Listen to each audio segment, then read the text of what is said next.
Imagine só, um sorriso forçado, lábios selados e uma verdade que só você conhece. Essa é a história da Tânia, que um dia resolveu sumir. Não levou quase nada, apenas uma bolsa pequena e os documentos. Nem os pais nem as amigas souberam para onde ela foi. O medo era simples: se Roma descobrisse, suas ameaças se tornariam realidade. E isso, ela não suportaria. Porque as palavras que ele cuspiu naquela noite de bebida e mugaria ainda ecoavam em seu corpo, junto com os empurrões e beliscões que deixavam marcas roxas na pele. A mãe chorava sem entender. Denuncie, filha. Eu arrumo jeito nesse genro, implorava. Mas Tânia sabia, ele era encantador demais. Sabia manipular, conquistar pessoas. E sem provas, sua palavra não valeria nada. Os hematomas sumiam rápido, mas as humilhações? Essas ele escolhia a hora certa. Quando ela estava vulnerável na cama ou no banho sonolenta com o celular longe. Quantas vezes ela tentou gravar suas ameaças?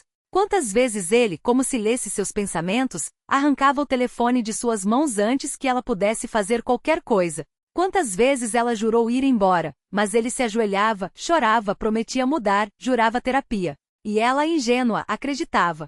Até perceber que caíra na mesma armadilha. Novamente. Mas quando descobriu que esperava um filho, o medo foi além dela mesma. Era pelo bebê, agora sua responsabilidade. Não contou ao marido. Esperou o momento certo e fugiu para uma grande cidade, onde poderia se perder. Ele não a procurou. Não porque não quisesse, mas porque encontrou o teste de gravidez esquecido em algum canto do apartamento. Roma nunca quis filhos. Uma esposa grávida perdeu todo o valor aos seus olhos. O divórcio foi rápido, sem resistência. Tânia se reestabeleceu. Arrumou emprego, contou com a ajuda da mãe no início. Não olhava para trás, nem sonhava com o futuro. Achava que com um filho ninguém a queria. Até que ele apareceu. Foi numa noite comum, quando deixou o filho com a mãe e saiu com uma amiga para ver um filme ao ar livre projetado numa tela gigante na praça. As pessoas se sentavam onde podiam, riam, comentavam. Paulo se aproximou, sentou ao lado delas e a conversa fluiu natural. Uma coisa levou a outra, e acabaram os três num café próximo.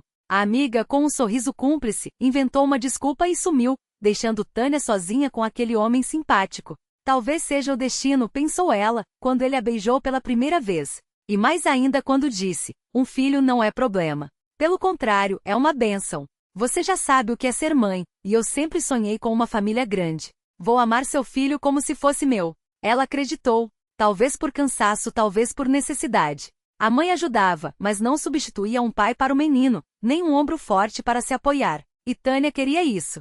Precisava. Confessou a Paulo sobre o passado, sobre a mãe que não era pobre, sobre a fraqueza que a impedira de reagir antes. Casaram-se. Por um tempo, tudo parecia bem. Até que Paulo começou a mudar. Primeiro em pequenos detalhes, depois em atitudes que a faziam tremer. Palavras duras, empurrões, críticas infundadas. Você é uma péssima esposa, repetia ele.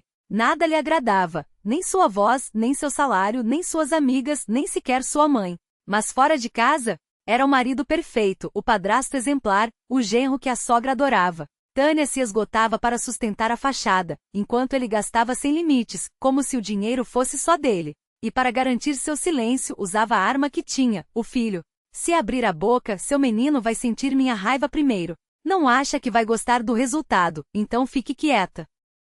Ela aguentou um mês, até o dia em que Paulo ameaçou Yuri e seu filho. Foi então que Tânia agiu. A mãe ligou para o genro com um tom alegre. Zinho, vou te fazer uma surpresa no seu aniversário. Não precisa de motivo para visitar minha nora e meu neto, não é? Tenho um presentão para você. Uma coisa que vai adorar. Ao fundo, o coração de Tânia disparou quando ele percebeu. Você comprou um carro? Comprei sim, e só entrego pessoalmente no dia da festa. Então se prepare porque estou indo.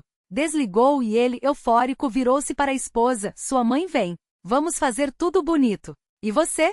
Trabalhou aquele dia, mentiu Tânia, já sabendo que não adiantaria discutir. Ele sorriu, satisfeito. Ela apenas assentiu, olhando para a mãe com um misto de gratidão e urgência. Porque dessa vez ela não fugiria sozinha. E dessa vez não haveria volta. Masha não contava com ela em seus planos de uma vida longa e tranquila. 2 dias antes da festa, o marido já começava a atormentá-la com exigências. Tânia corria de um supermercado a outro, esfregava o apartamento até brilhar, escrevia cardápios que depois rasgava porque Paulo não gostou. Passou a noite inteira de pé suando sobre o fogão, e quando finalmente poderia descansar, arrumou-se com esmero, porque ele ordenou. Não faltava mais nada, sua mãe fazendo perguntas inconvenientes. Então você vai sorrir, vai trancar a cara e vai fingir que tudo é perfeito. E diga à sua mãe que não é só um jubileu, é uma promessa de carro. Se ela desistir por causa de vocês, vai se arrepender. Tânia apertou o filho contra o peito, tapando-lhe os ouvidos com as mãos, enquanto os dentes rangiam de tanto segurar o choro. Aguenta mais um pouco. Que ele ameace, que ele grite, até que a mãe chegasse. E ela chegou, pontual como sempre. O genro, impaciente, tentou descer para admirar o presente, mas foi barrado por um olhar gelado. Cedo demais, Ziotek. Espere. A mulher sentou-se à mesa, observou a filha por um longo segundo e suspirou 2 vezes, como se o peso do mundo estivesse ali, naquelas paredes. Quando os convidados se acomodaram e um silêncio tenso pairou sobre a mesa, ela levantou seu copo já cheio, tossiu levemente para chamar atenção.